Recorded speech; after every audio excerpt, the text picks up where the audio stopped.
maksud umatnya. Ketika Allah menghentikan kepada Nabi, yang dimaksud juga Nabi plus umatnya. Berarti ada tiga bagian. Dan semuanya itu oleh ulama harus dipelajari. Karena kalau nggak dipelajari, nanti itu ada beberapa hal yang paradok. Paradok itu tadzudi. Misalnya begini, saya beri contoh. Nabi itu berkali-kali menghentikan abghadul halal ila wa tolak, sesuatu halal yang paling dibenci Allah itu tolak. Oke. Tapi ada masalah pada umatnya, yaitu umatnya itu neka itu bisa iya bisa tidak, karena yang perilakunya umat itu kan nggak jelas. Kalau dalam guyonan dia ya kadang umat Islam, kadang Islam yang umat, jadi potensinya itu kadang umat Islam, kadang Islam yang umat. Jadi ya potensinya. Jika dalam tradisi ulama, kalau akad nikah itu fair secara ilmu. Ya saya ulang lagi, nikah dalam tradisi ulama itu unik. Sebetulnya itu nggak simpatik, tapi harus kita dengar. Sangat-sangat nggak simpatik. Kalau kamu dinikahkan kiai itu biasanya bilang bisa juga alama amarokawahu bihi bi'imsaki bil ma'ruf wa tasrihim. Itu kalau diterjemah itu maknanya itu kacau. Kamu saya kawinkan dengan satu perjanjian. Kalau sebaiknya terus ya terus, kalau sebaiknya cerai ya. Barokahnya orang tidak tahu bahasa Arab itu ya amin amin. Padahal itu kalimat itu sebenarnya agak kacau karena pertama nikah sudah uzawi juga alama amarokawahu bihi. Saya kawinkan kamu sesuai panduan yang diperintahkan Allah. Panduannya orang nikah itu hanya dua tadi. Min insakim di ma'ruf, kalau baik ya terus. Au tasrihim bisa, kalau tidak baik ya cerai. Hadirin bilang amin amin terus itu sudah terus produk di kamar atas kita. Tapi itu Islam itu agama yang pro ilmu, jadi cocok tidak cocok. Kalau itu satu potensi dibicarakan, sehingga setiap kitab kepada Nabi itu terusannya ada kata fa'in tawallahu. Muhammad, kamu harus menerangkan Islam itu begini-begini. Tapi kalau mereka menolak ajaran kamu, jadi potensi menerima yang dibicarakan, potensi menolak yang dibicarakan. Makanya ini saya beri supaya barokah ya, dapat barokahnya ulama dulu saya baca. Fa'idatun qala Ibnu Qayyim itu muridnya Ibnu Taimiyah. Ta'ammal khitab al-Qur'an tajid malikan lahu al-mulku kullu wa lahu alhamdu kullu.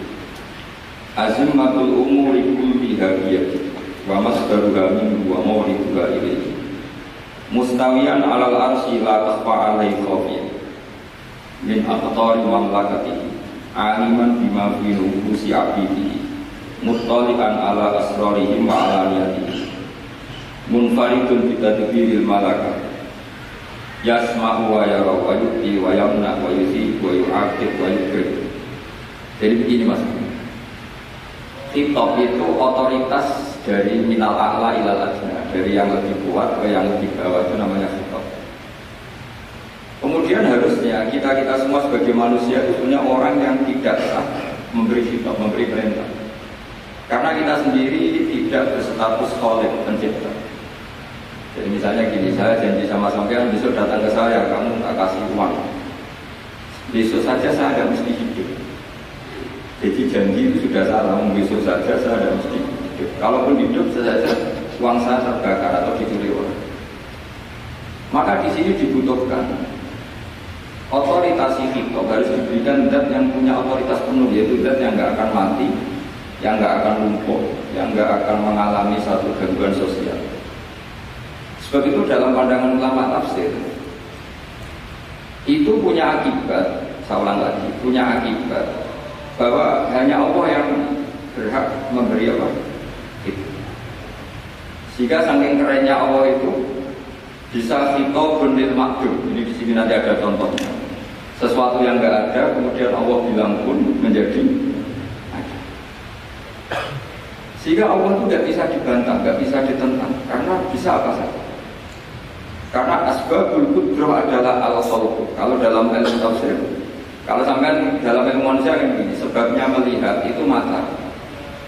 Kalau dalam ilmu tafsir enggak, yang bisa menjadikan Anda melihat itu menciptakan. Sama lagi ya, jadi kalau dalam ilmu tafsir Asbabul ru'yah itu al-khalqu, bukan al-basar. Kalau kamu melihat karena mata, berarti setelah jauh tidak bisa melihat. Atau setelah tertutupi tidak bisa. Tapi kalau kamu mengetahuinya karena menciptakan, maka kapan saja bisa. Misalnya gini, saya punya emas 1 gram, kecil sekali 1 gram. Saya tanam di dalam Monas, kedalamannya 1 meter. Buat saya sudah di Jogja, saya tetap tahu bahwa di Monas kedalaman 1 meter ada emas 1. Kenapa? Karena saya menciptakan, yang mengatur itu. Sehingga setelah saya di Jogja, setelah saya di mana-mana tahu bahwa di Monas itu ada emas 1 gram dalam kedalaman 1. Sehingga Allah ketika mengatakan, saya ini zat yang super tahu, itu kata Allah gimana? Ala ya'lamu man khalaq. Ala ya'lamu ana orang ngerti sapa man wong zat khalaqo kang gawe sapa man. Masa orang yang menciptakan kemudian tidak? Jadi awal tahu itu karena menciptakan. Tapi kita sudah lama jadi bodoh karena kita tahunya pakai mata. Jika kita mengatakan bagaimana orang buta bisa tahu dia buta. Kalau dia yang menciptakan tetap tahu. Tadi misalnya orang buta di kamar mandinya masang paku atau masang apa, dia tahu kalau di kamar mandi saya ada paku. Kenapa kok tahu? Karena yang masang saya. Ini penting saya utarakan supaya nanti itu gampang analisis ayat-ayat berikutnya. Otoritas itu, otoritas khitab itu harus diciptakan. Baru setelah punya otoritas, seorang lagi baru punya hak. Nah sekarang enggak, para raja, para presiden, para dosen, para kiai itu sering melancarkan khitab, sementara dia tidak menguasai apa yang akan terjadi. Makanya Allah mengkritik kabura maktan indawoi antakulu malatataku. Itu salah besar ketika kamu seakan-akan memegang otoritas pada sesuatu yang kamu tidak pernah melakukan, tidak pernah ikut menjadi. Saya contohnya menurut aku sebenarnya si oleh kepena. Otoritas itu dari siapa? Oleh kepena ya di luar wilayah kita, bukan besok juga di luar wilayah kita. Sampai kita kalau mau ke kuburan itu, khotbahnya Nabi mana kalau berdoa? Apa? Assalamualaikum warahmatullahi wabarakatuh wa inna insyaallah bikum. Salam untuk kalian semua dan kita insyaallah suatu saat akan bertemu insyaallah. Padahal mati itu adalah satu keharuan. Tapi kalau yang di kuburan itu orang mukmin, kita tidak ketemu lagi sama mereka jika kita mati kafir, karena nanti tempatnya beda. Yang satu alamatnya surga, satu alamatnya neraka. Maka kata ulama, kata insyaallah di situ adalah kita masih berharap mati dengan status yang sama sehingga bisa ketemu. Jadi itu artinya gini, di selain Allah itu bilang janji, bilang kitab itu nggak sah. Dulu kan Nabi Muhammad SAW itu saking yakinnya setiap problem itu ada malaikat Jibril datang, saking yakinnya. Suatu saat ada orang yang ditanya, Muhammad kalau kamu Nabi betul, beritahu kami tentang Dzulqarnain, beritahu kami tentang Nuh, beritahu kami tentang Luqman Al-Hakim. Nabi karena reputasi hariannya dibantu Jibril bilang, ya udah besok datang lagi ke sini tak jawab. Ternyata Jibril nggak datang. Semua ditunggu lama nggak datang sampai keputusan. Padahal yang tanya orang Yahudi yang sukanya membina Nabi. Lama nggak datang. Lama-lama proses Jibril ini gimana? Saya dalam keadaan tertekan malah ada datang Jibril dengan tanda kutip nyala. Yaitu ada ayat wala taqulanna li syai'in inni fa'ilun dzalika ghadan illa ayyasha. Jangan katakan besok bisa melakukan sesuatu tanpa mensandarkan itu semua kepada kekuasaannya Allah Subhanahu wa Ta'ala. Akhirnya semenjak itu Nabi mensyariatkan kalau kamu janji harus mengatakan insyaallah. Nah, kenapa ini?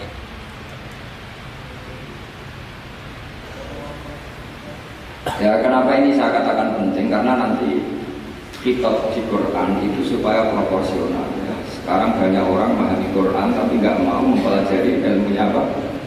Ilmunya apa? Quran. Maka ilmunya Quran tadi ada 3 ingat ya.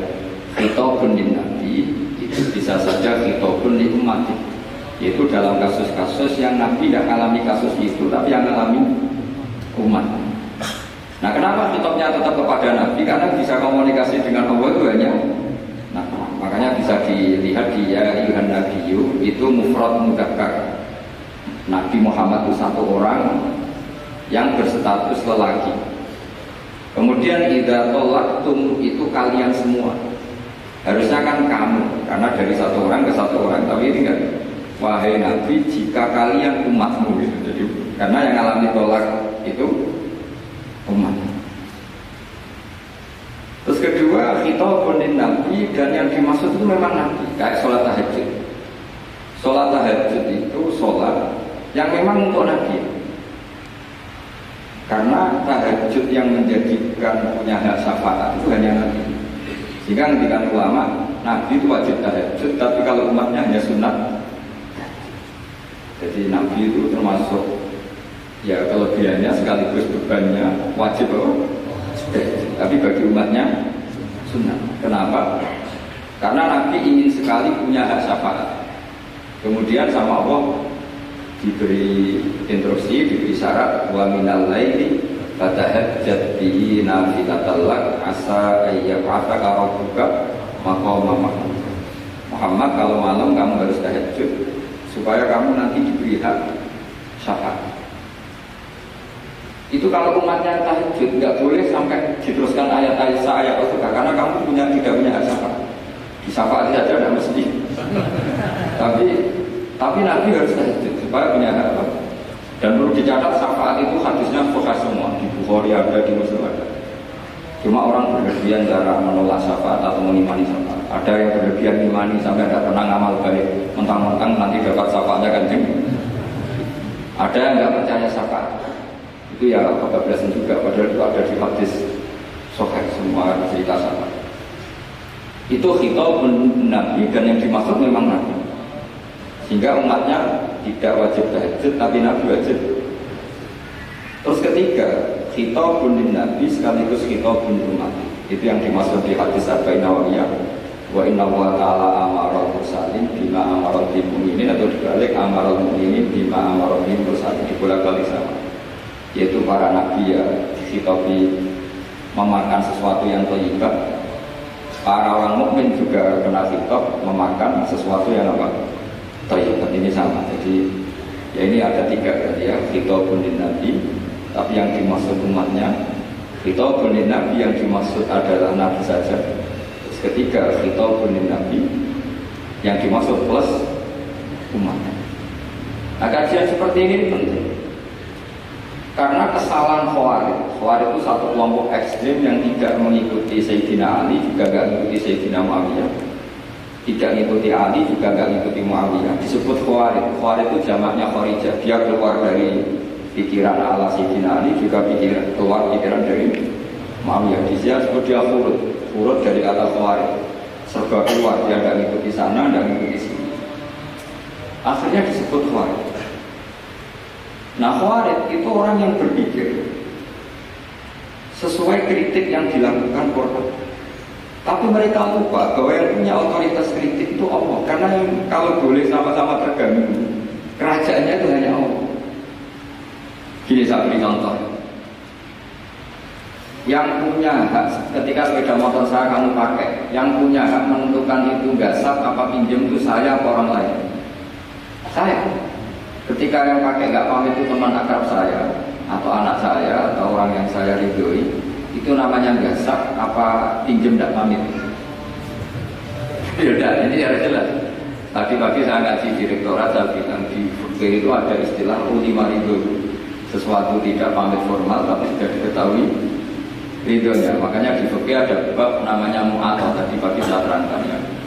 Di perdebatan fikih itu ada bab namanya apa? Mu'athah dari kata alqa yu'ati, mu'athah tak saling transaksi yang non verbal tapi maklum. Ya seperti kalau kamu marung, kalau kamu marung di kantin terus makan gedang goreng, itu nyuri apa beli? Jawab. Kalau dikatakan beli kamu belum bayar. Kalau dikatakan nyuri terang-terangan. Coba. Kalau bapak bilang mana itu nyuri apa beli? Kalau beli belum Kalau nyuri kok terang-terangan, nggak nyuri apa beli?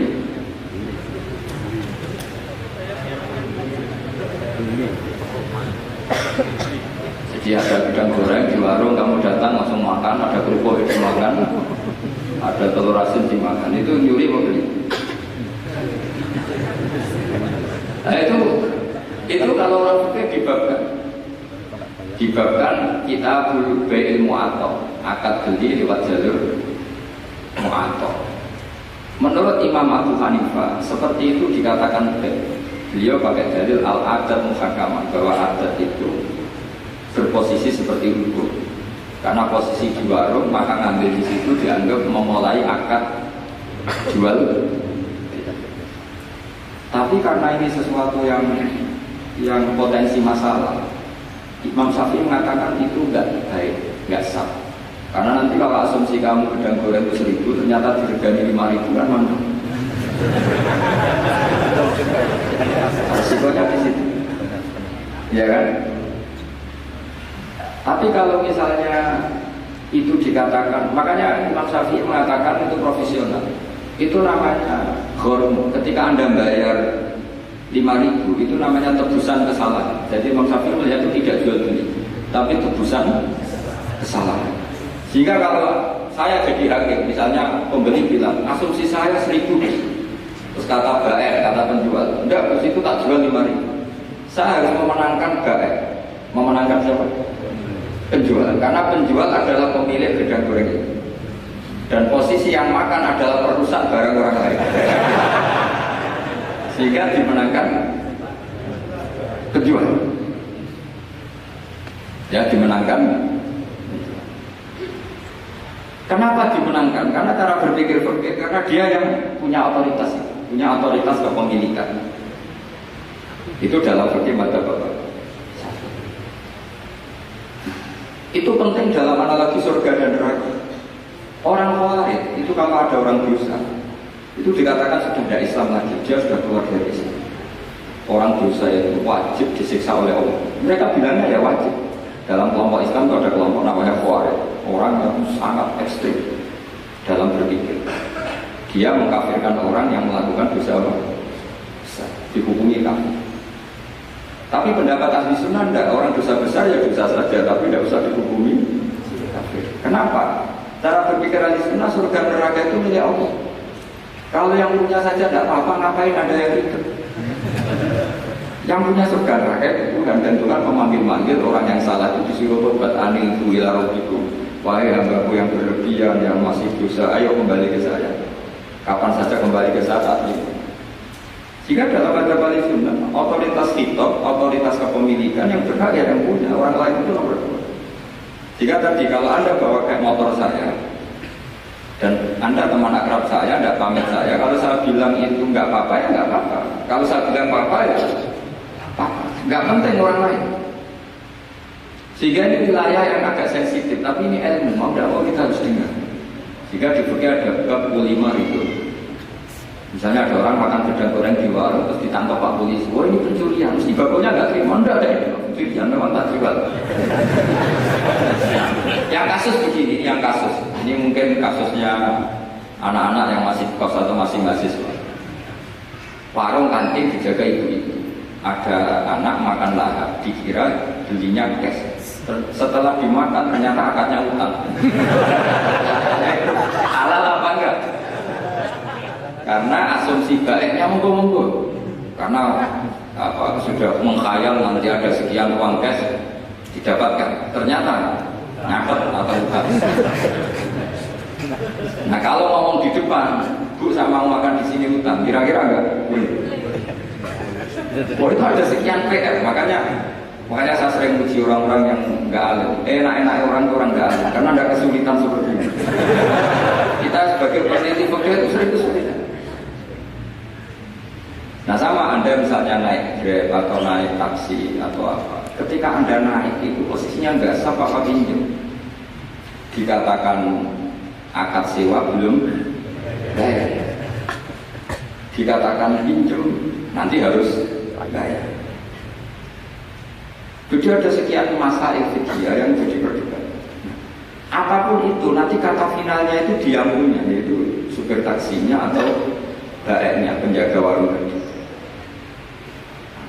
Jika hukum itu bagi orang lain sudah tidak sah, kecuali bagi yang punya. Nah di sini ini kelihatan benarnya madzhab ahli sunnah wal jamaah. Ahli sunnah mengatakan apapun salahnya seseorang setelah dia beragama Islam itu wilayahnya Allah. Kita tidak bisa gugat apa. Makanya ada ayat laisa laka minal amri syai'un aw yatuba alaihim aw yu'adzibah. Muhammad, meskipun kamu kasih saya, kamu tidak punya otoritas menentukan si A dimaafkan, si A disiksa.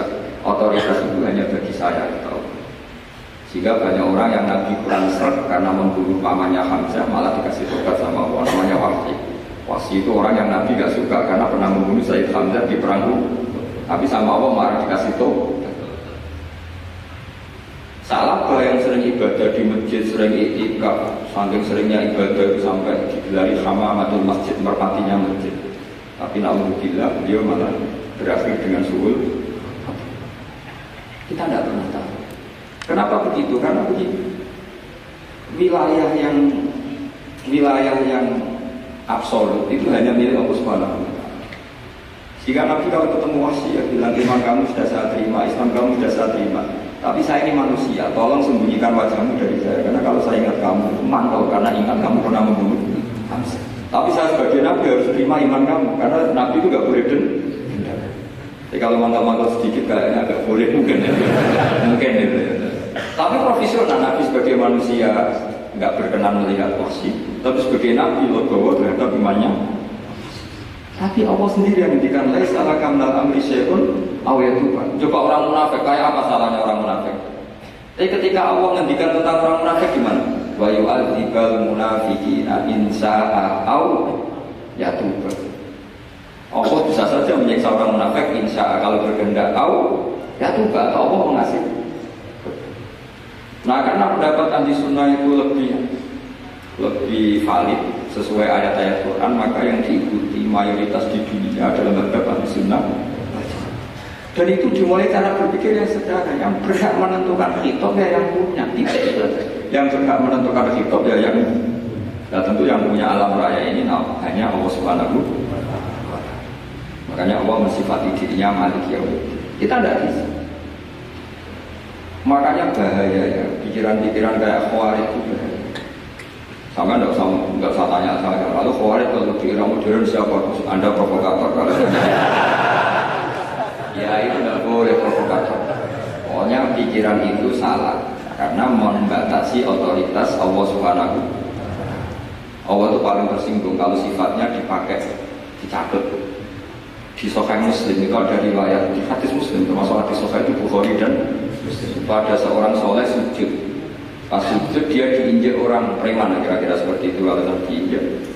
Terus si yang sujud tadi bilang gini, wallahi, ada kata wallahi la yaghfirullahu laka. Demi Allah, Allah tidak akan maafkan kamu. Saat itu juga Allah ngasih wahyu kepada Nabi di zaman itu. Bilang ke yang sujud, pahala sujud tak cabut, dia ada punya pahala. Dan yang menginjak dosanya tak ampun. Terus Nabinya tanya, kenapa ya Allah? Saya tersinggung kata Allah, hanya distatuskan tidak bisa memaafkan. Padahal wa anal ghafir wa anal akhir itu. Saya adalah zat yang bisa maafkan, bisa nyiksa. Kenapa status saya tinggal satu? Allah kan bisa kan, walillahi mulkus samawati wal ardh yaghfiru liman yasha wa yu'adzibu man yasha. Tapi si yang sujud tadi menstatuskan Allah hanya satu, yaitu yu'adzib, menyiksa. Itu kata Allah, kok enak, saya ini Tuhan, bisa menyiksa, bisa mengampuni. Kenapa status saya jadi satu? Kamu kan mesti gak terima. Status kamu dihilangkan satu, terima gak? Gak terima. Sebagai suami kamu tetap punya dua status, bisa meneruskan nikah, bisa menceraikan. Coba status kamu tak ambil satu, gak boleh menceraikan. Istri kamu gendut, wadah cerewet. Wah, poseknya bukan main. Sama mbak-mbak juga sama. Sebagai istri harus nurut sama suami gini, tapi juga punya hak rafa, hak mengajukan gugatan cerai jika suaminya tidak jelas. Mau nggak dicabut status hak rafa? Nggak mau. Kalau punya suami soleh, soalnya goda perempuan lagi itu kan. Nah, Allah itu punya status bisa memaafkan, juga punya status bisa menyiksa. Terus orang-orang yang sok soleh dengan tanda kutip itu kadang-kadang inginnya Allah tuh nyiksa terus sama musuhnya. Kalau sama dia memaafkan. Terus orang Jawa kan matung banget tadi kan. Oh enak. Jadi ya sudah seperti itu. Lagi-lagi kata kuncinya beri otoritas itu hanya kepada Allah Subhanahu wa taala karena dia adalah pemilik otoritas sejati. Sehingga zaman Nabi siapa saja itu yang mungkin orang kaya apa dulu Khalid bin Walid, perang Uhud kalah itu panglimanya orang kafir zaman itu Khalid dan dia melakukan pembunuhan masif zaman itu. Tapi dia dikasih tahu namanya Khalid bin. Tapi salah yang tukang di masjid kadang berakhir seperti itu. Ya sudah, akhirnya kita mau tidak mau ya sudah introspeksi. Sampai sesoleh apapun kita selalu diajarkan doa yang muqallibal qulub tsabbit qalbi ala dinik. Karena kayak apa kalau hati kita dibolak-balik? Karena cara berpikir tentang Islam dan tentang ateis atau tentang kekafiran itu mirip satu visi. Makanya hati-hati mahasiswa karena senangnya berpikir sendiri. Kadang ngelantur kemana-mana. Saya beri contoh. Sama kalau sekarang masih miskin berbahagia. Karena miskin itu mudah jadi orang dermawan. Kalau orang sudah kaya itu, coba misalnya sampean jadi santri saya, tak contohkan. Biasanya santri kalau sama kiainya kan loyal. Kamu miskin punya ayam 2, tak minta 1 boleh enggak? Boleh, padahal itu 50%. Ya. Terus punya uang 100.000, tak minta 50.000 kira-kira boleh enggak? Boleh, padahal itu 50%. Tapi kalau kamu kaya, punya uang 1 miliar, tak minta 500 juta, boleh nggak? Padahal itu berapa? 50. Gampang mana dermanya orang kaya sama orang miskin? Untuk mengamal 50. Itu mahasiswa yang masih miskin-miskin, uangnya hanya 100.000, terakhir temannya habis nggak masalah. Padahal itu berarti 100%. Uangnya 50.000 diminta temannya dikasihkan semua. Padahal itu aset satu-satunya. Nah, salaba itu cara berpikir gitu sehingga Allah tersinggung. Saya beri contoh ya, salaba itu singkat ceritakan kalau habis jamaah salam langsung lari pulang. Ditanya sama Nabi, kenapa kamu kesusu pulang? Istri saya di rumah masih belum pakai baju karena gantian sama saya. Saking miskinnya tuh baju itu gantian. Sama dok sampai tahun lalu di rumah telanjang kayak apa? Jadi kamu porno berarti tidak boleh. Pokoknya ceritanya seperti itu, tidak usah gantian pakai. Singkat cerita, ya Rasulullah, buat saya ini didoakan kaya. Sampai 3 kali Nabi bilang bisa saja miskin itu lebih baik bagi kamu. Lama-lama sampai memaksa Nabi, akhirnya Nabi berdoa. Beliau kaya dan salabah agak salah, dia nggak minta pakai kaya barokah, tapi mintanya kaya saja gitu. Pertama punya kambing di pegunungan ya, kalau di Arab itu kan kambing diletakkan di Jabalen, Mabinal Jabalen di antara 2 lembah itu 40 sampai 80 sampai 4.000. Singkat cerita ketika 40 Nabi sudah memerintahkan sahabat diminta zakat. Jadi kalau 40 itu 1, kalau 80 kira-kira ya sudah. Sebetulnya ketika 40 kalon 1 terkurangi 1 zakat itu kan ringan karena masih 30. Ya kayak tadi kamu punya uang 1 juta, jangan 1 juta, 500.000 juga agak berat kan? Nah gini saja, tak beri contoh betapa mudahnya dermawan bagi orang miskin. 1 juta itu kan zakatnya berapa? 25.000 rubul usyur kalau dalam bahasa Arab berapa?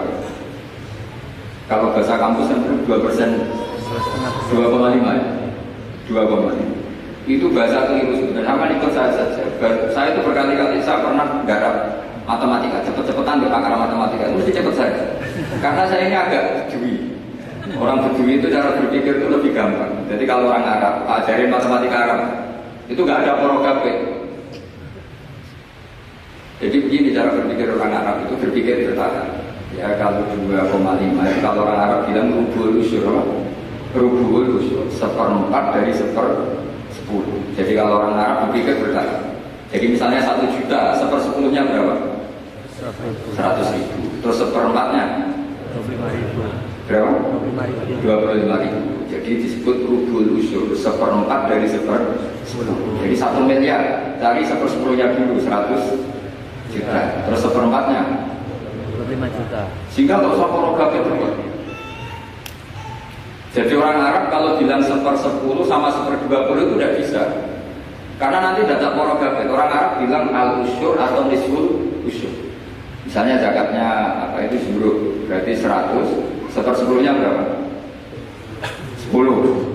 Terus orang Arab kalau misalnya pertanian kamu biayai zakatnya 1/20, orang Arab bilang bukan 1/20, nisful usyur. Berarti berapa? 100, usurnya 10, separuhnya 1/10, berarti 5. Nah 5 ini bahasa kamu apa? 1/20. Ya, bahasa orang kampus 5 kan 1/20. Kalau 10 1/10. Kalau orang Arab bilang apa? Usyur atau nisful. Kan gampang gitu. Ya saya ulang lagi ya. Berarti kalau 1/10-nya 1 juta, usurnya berapa? 100. Nisful usur 50. Ya. Gampang mana? Matematika Arab apa matematika Arab? Dan pada saat dia program itu pusing ya lihat itu. Ya sudah kita aja, pokoknya diusulkan semua. Orang Arab kalau bilang itu diusulkan semua. Berarti 1 juta. Misalnya zakat mal kan 2,5, berarti 1 juta. Usur dulu, berarti 100.000. Dan zakatnya itu rubul usur 1/4 dari 1/10. Ya di 1/10 dulu, berarti 100. Habis itu rubul usur 1/4 dari 1/10, berarti. Nah, jadi kamu aja 1 juta, tulis saja langsung 100.000 usur, terus 1/4-nya jual. Gampang mana? Gampang lagi pakai kalkulator. Nah, sekarang begini. Kira-kira kalau kamu punya uang 1 juta diminta zakat 25.000, enteng kan? Enteng. Biasa kan kita punya uang 1 juta, naktir teman sampai habis 100.000, 200 enteng. Tapi kalau sudah 10 juta 10 juta berarti rubul usurnya berapa? 250. Kalau 1 miliar 25 juta. Wah itu sudah pikiran kamu kan bikin toko baru, bikin kontainer. Nah kalau 100 miliar berapa? 250 juta.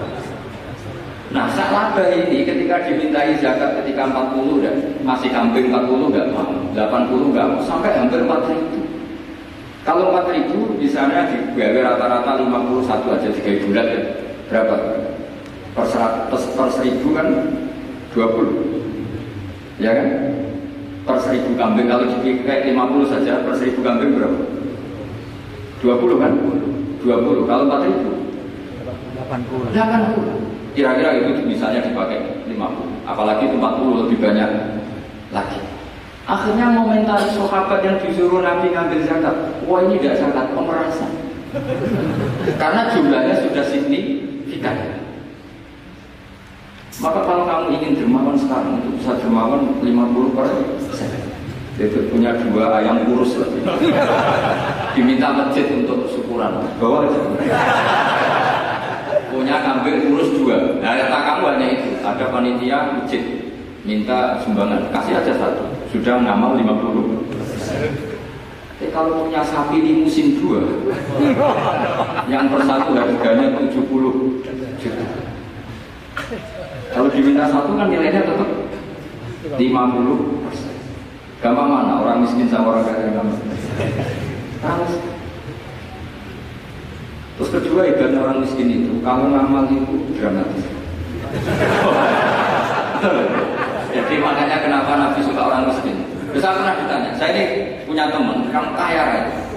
Dia biasa ngamal 1 miliar, 2 miliar. Dia nggak terima sama fatwa saya, terus kenapa Anda masih muji orang miskin? Ngamalnya itu banyak saya sekali ngamal 1 miliar, 2 miliar. Tapi kata saya, ngamal kamu itu udah dramatis, nggak seru. Gitu. Dia tanya, kok bisa? Dia orang kaya, paling ngamal 1 miliar untuk bangun masjid, 1 miliar, setengah miliar bangun pondok, setengah miliar. Jadi kalau orang miskin, misalnya tukang beca, orang miskin kan pasti kawannya orang miskin.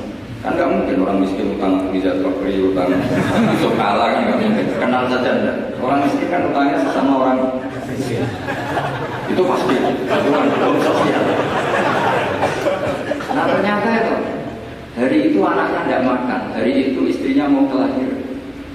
Utang sesama miskin, diutangi 50.000. Tapi uang ini dramatis. Kalau hari itu nggak makan mati.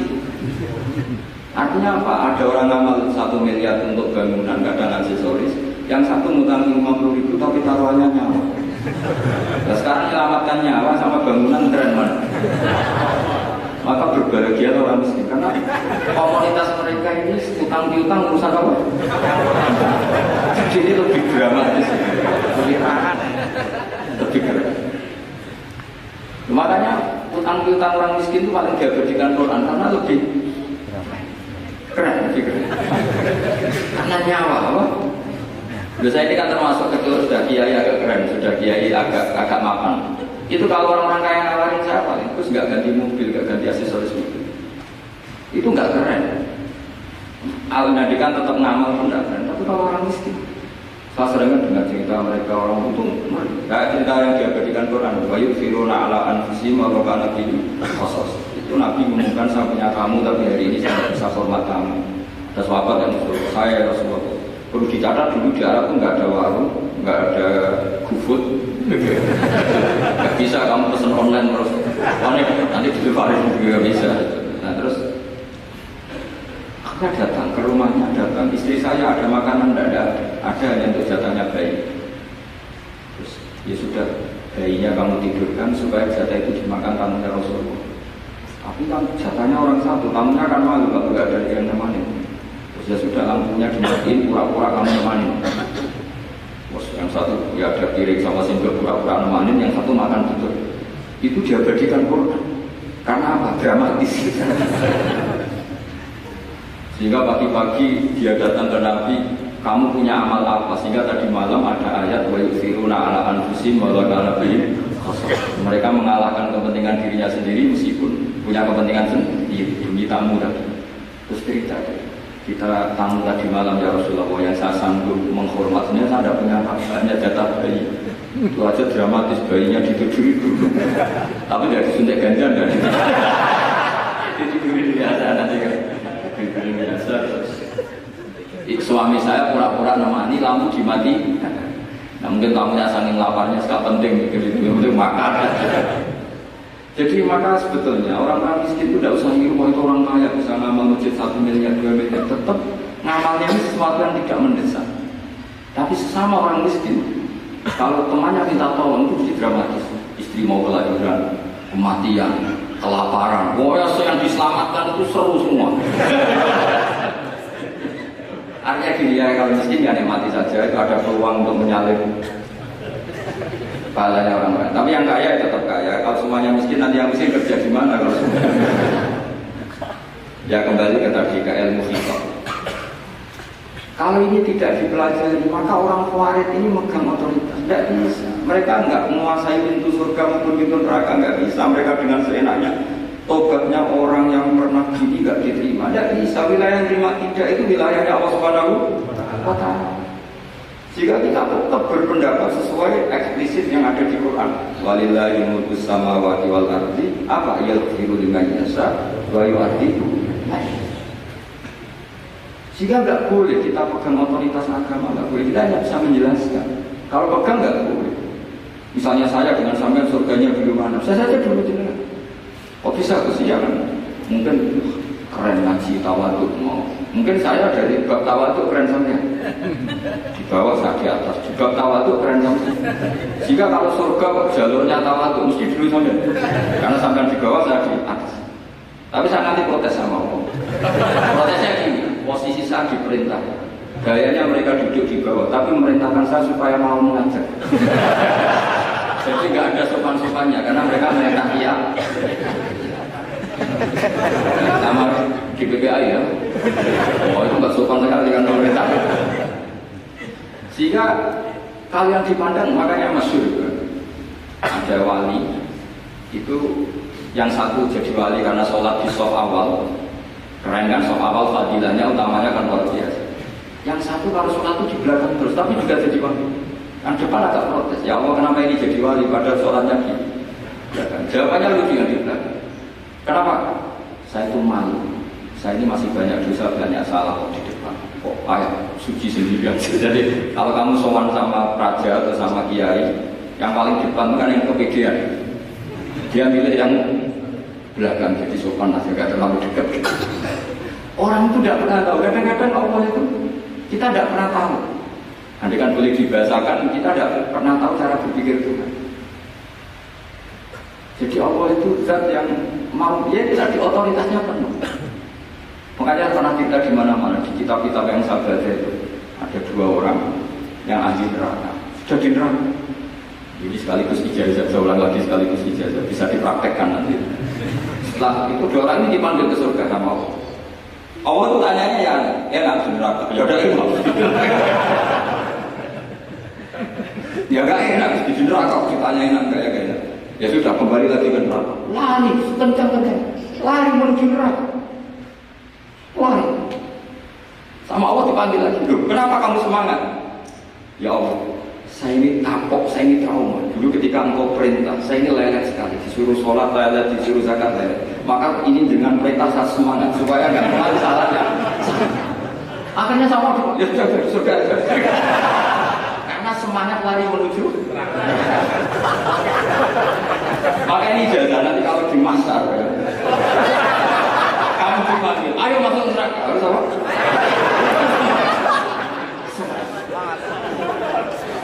Harus semangat. Oke, semangat.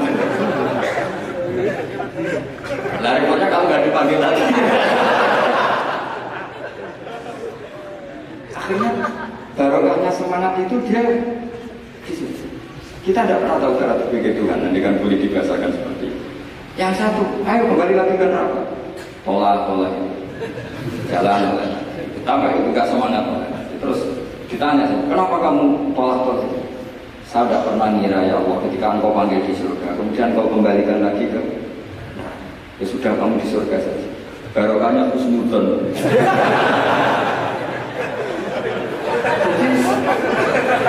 Tuhan itu unik.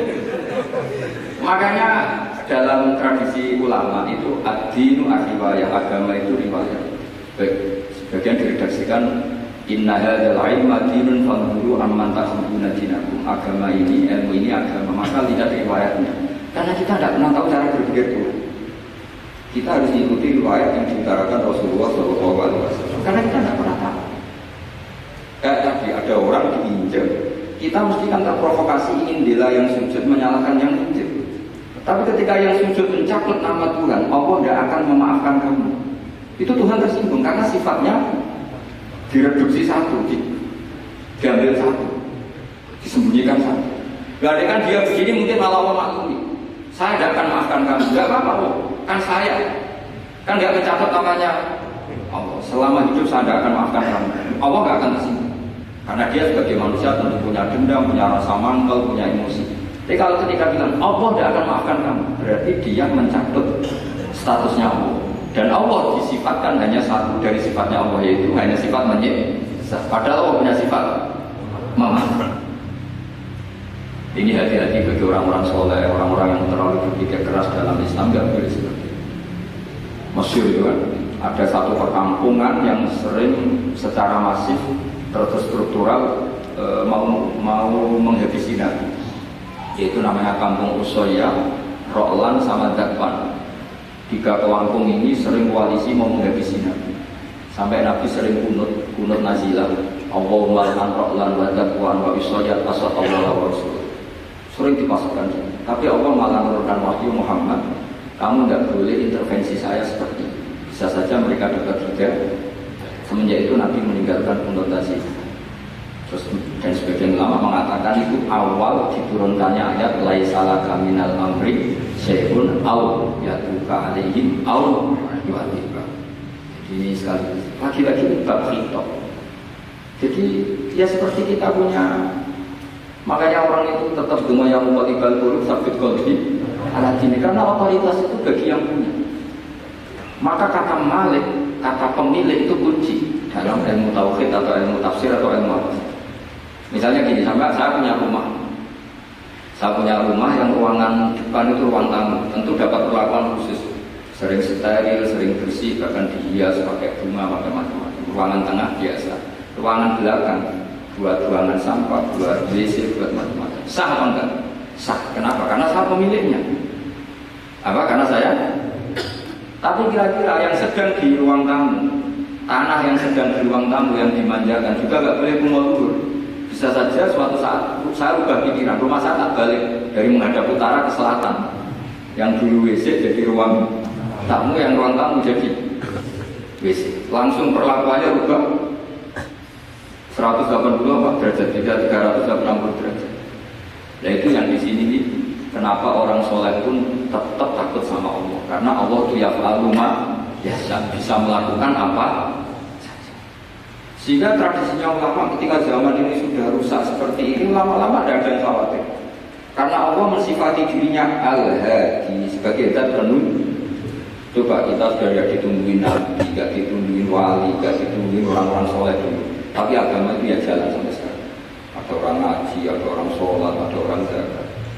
Andikan agama itu diserahkan manusia, sudah kita tidak bisa mempertahankan agama ini di zaman seperti ini. Tapi karena Allah itu al-hadi, zat yang memberi petunjuk, dan sifat Allah Ta'ala pasti taat selalu khalqi, pasti ada akibatnya di makhluk. Seperti Allah mensifati dirinya ar-razzaq yang memberi rezeki. Buat zaman duit-duit perang dijajah Belanda ya tetap makan, ya tetap kawin. Kadang istrinya banyak pada zaman jajan Belanda. Kita nggak dijajah aja susah. Dulu itu bapak kamu istrinya satu betul, duit-duit kamu banyak yang semua padahal miskin. Karena Allah mensifati dirinya ar-razzaq. Mau keadaan kayak apa orang tetap dapat rezeki.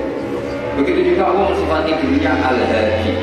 Mau keadaan dunia rusak kayak apa tetap ada yang dapat hidayah. Jadi kamu tidak usah khawatir terhadap agama ini, karena Allah mensifati dirinya apa? Al-hadi, zat yang memberi petunjuk. Kayak apa Amerika, kayak apa Korea. Saya itu pernah di Korea, katanya negara ateis. Di sana TKI yang nyari uang, ternyata di sana itu bikin masjid. Coba kalau kamu menghadapi di Korea ada masjid, karena bikin masjid nggak boleh, kamu nyewa boleh.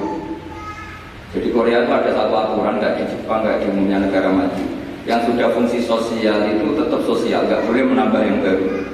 Jadi kalau dari gereja di masjid boleh, tapi kalau tanah lapang dipakai masjid nggak boleh karena kurangi tanah. Tapi kalau dari gereja jadi masjid boleh, dari bar untuk masjid boleh, dari pantai asuhan jadi masjid boleh. Pokoknya fungsi sosial. Saya pernah ngaji di masjid itu, bawahnya bar, atasnya gereja, atasnya lagi masjid. Kadang ya balik masjid dulu, baru gereja. Karena memang yang sudah kawasan sosial ya, kawasan publik ya, untuk kita tidak pernah mengira kalau di sana ada tauhid. Tapi Allah itu al-hadi, apa? Allah itu al-hadi. Sehingga ya, bila ada orang Indonesia kerja di sana, terus nuraninya tersiksa kalau tidak ada tempat sujud, akhirnya mereka urunan bikin masjid. Banyak yang sampai saya bersering ngaji saya. Ya saya ulang lagi ya. Jadi cara mikir fiktor sama Allah itu dulu ya. Nggak boleh kamu berpikir khawarij yang membatasi kekuasaan atau hidayatnya Allah Subhanahu wa Ta'ala. Karena kita tidak benar. Salah ngomong gitu itu masalah besar. Karena mengatakan kekasihnya Allah itu pemungli. Karena tadi, wah ini tidak zakat lagi tapi apa? Pungli. Ini apa? Pemerasan. Karena tadi jumlahnya sudah sekitar 4.000, zakatnya kan banyak. Makanya saya mohon, saya model dulu itu setuju. Kalau zakatnya dimulai dari kecil lebih ringan. Misalnya kita gaji 1 juta, dipotong 25.000 kan ringan. Tapi kalau gaji kamu 1 miliar, kamu dengan untuk bayar supir buat menjaga budak, kan pikirannya sudah macam-macam daripada dipakai. Ya, jadi di antara menganalisis Quran adalah Allah, dudukkan Allah sebagai Malikul Umur Kulliha, yang menguasai semua urusan. Tapi kalau kita apapun hebatnya hanya sebagai ulama, hanya sebagai mufti, hanya sebagai kiai, itu tidak punya otot. Jika misalnya banyak kan, misalnya anak yang kita cintai, kita modali malah bangkrut, yang tidak kita modali malah kaya, karena urusan tidak di tangan kita, tapi di tangan Allah Subhanahu wa Ta'ala. Masjid juga gitu. Masjid yang dikelola secara sehat, ramai jamaahnya gini-gini. itu dikelola oleh manajemen. Ada masjid yang kelihatannya sepi, jamaahnya ya sedikit tapi kadang-kadang diridhoi Allah. Kenapa? Karena masjid itu nggak menjadi problem sosial bagi komunitas.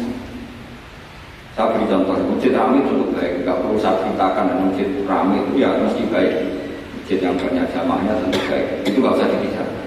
Tapi ada beberapa masjid yang sepi, tapi Allah itu suka. Kenapa? Karena lembaga agama itu nggak boleh mengganggu sistem sosial. Jadi kita tidak pernah tahu cara berpikir Nabi. Yaitu banyak sahabat tadi sholat zuhur dia di masjid, qobliyah di masjid. Apa kata Nabi? La taj'alu buyutakum kuburan sunna apik jupun tenda nang masjid. Omah yo bagi keapian. Rumah kamu jangan jadikan kuburan. Jadi sholat sunatnya di masjid, bagiannya di masjid. Pulang-pulang tanya, makannya di mana? Marah-marah karena kurang disediakan makanan. Kan lucu kan? Di masjid qobliyah bagian pulang-pulang tanya apa? Makanan. Tersinggung lagi kalau belum disediakan. Akhirnya apa? Anak-anak kita yang kecil kan akan lihat bapaknya apa? Bapak itu orang yang kalau dari masjid tanya makanan dan marah kalau tidak kesampaian. Coba kalau kamu datang dari masjid sholat, kenangan anak kamu, bapak itu orang yang kalau datang dari pergi sholat. Sehingga kenangan anak-anak kita yang melihat kita sholat sujud di rumah. Jika Nabi membahasakan apa? Jangan jadikan rumah kamu sebagai kuburan, kasih datang sholat. Jika ulama mengatakan jamaah itu paling baik itu di masjid untuk jamaah fardu. Untuk sholat sunat beberapa malah sebaiknya di. Sehingga saya sebagai kiai sering bingungnya kadang ada orang terlalu overacting ingin masjidnya ruangnya sehingga yang satu enggak. Saya sering dipamiti. Ya akhirnya bingungnya ya barokahnya ngalim itu bingung, kalau nggak ngalim malah nggak bingung. Karena ya suka sama tak beritahu Nabi awal ngendikan itu ju'ilat lanal ardu kulluha masjidan. Semua tanah Allah itu hakikatnya, apalagi ini rumah kita. Anak kita biar menyaksikan saat kita sujud, saat kita baca Quran, saat kita ngaji. Kalau semua ini di masjid, kemudian Anda di rumah, tahunya makanan, menuntut ngopi, menuntut kenangan di keluarga kita kurang baik. Makanya Nabi bahasakan apa? La taj'alu buyutakum kuburan. Jangan jadikan rumah kamu sebagai kuburan. Apalagi ada pepatah lagi, al-ummu madrasatul ula, ibu adalah madrasah pertama. Coba kalau kita ngajarin Quran di rumah, ya tentu masjid ya tetap ada kegiatan, tapi jangan sampai mematikan rumah. Jika kita sebagai ulama itu ada masjid ramai ya senang, ada masjid setengah ramai ya nggak apa-apa, asal efeknya menyebar ke masa. Jadi ramainya masjid ya baik, tidak ramai kalau yang ramai ibadah di rumah-rumah juga. Maka dulu zaman Nabi Musa malah istilahnya waj'alu buyutakum qiblatan wa aqimus shalah. Jadikan rumah kamu sebagai kiblat, sebagai tempat. Coba kenangannya Nabi kalau sholat malam itu di rumah apa di masjid? Di rumah. Sehingga Aisyah punya kenangan sampai hatta waromat qadamahu, sehingga tangan kakinya Nabi. Dan Nabi alami saja. Kamu kira Nabi sholat punya kayak anak-anak sekarang kan yang ada ruang sholat? Ternyata yang dipasang sajadah sama tasbih nggak pernah dipakai. Kalau Nabi enggak, yang dipakai Sayyidah Aisyah itu ya tempat sholat. Sehingga kata Aisyah, Nabi itu sholat di tempat tidur saya. Kalau Nabi sedang berdiri, kakiku tak selonjorkan. Kalau Nabi sujud, kakiku tak ingkarkan. Ya di tempat Sayyidah Aisyah tidur, Nabi sholat. Pas berdiri kan berdirinya Nabi lama, Aisyah selonjor. Pas Nabi mau sujud, kakinya diingkarkan. Segampang itu Nabi. Akhirnya apa? Kenangannya Aisyah sebagai istri itu doa-doa tahajud, doa-doa. Coba kalau Nabi tahajudnya di masjid, Sayyidah Aisyah tidak punya kenangan doa-doa apa? Sehingga kita harus mengikuti ngaji. Kalau menuruti teori, sholat itu ibadah. Sebaiknya kalau ibadah ya di tempat. Tidak seperti itu cara pandang. Kata Nabi, semua dunia Allah adalah saksi kita ketika ketemu Allah. Semakin saksi itu baik, banyak, maka semakin baik. Maka kalau sholat sunat, kesunatannya itu pindah-pindah tempat. Tapi Tapi ya jangan terlalu di sini tuh pakai mobil ke sana. Ya kalau pas di perempatan ada orang cantik nggak jadi diterusin nanti. Tapi ini kalau saya cerita ya, jadi di antara mengkaji Quran itu mengkaji cara Allah membuat khitab. Dan yang kunci semua adalah Allah adalah zat sing otoritatif malikul umuribul pengendali dari semua. Maka kalau nyifati Allah ya tetap ya fi'ul lima yasha wa yu'adzibu. Jangan pernah mengambil otoritasnya Allah Subhanahu wa taala. Sekian, assalamualaikum warahmatullahi wabarakatuh. Waalaikumsalam.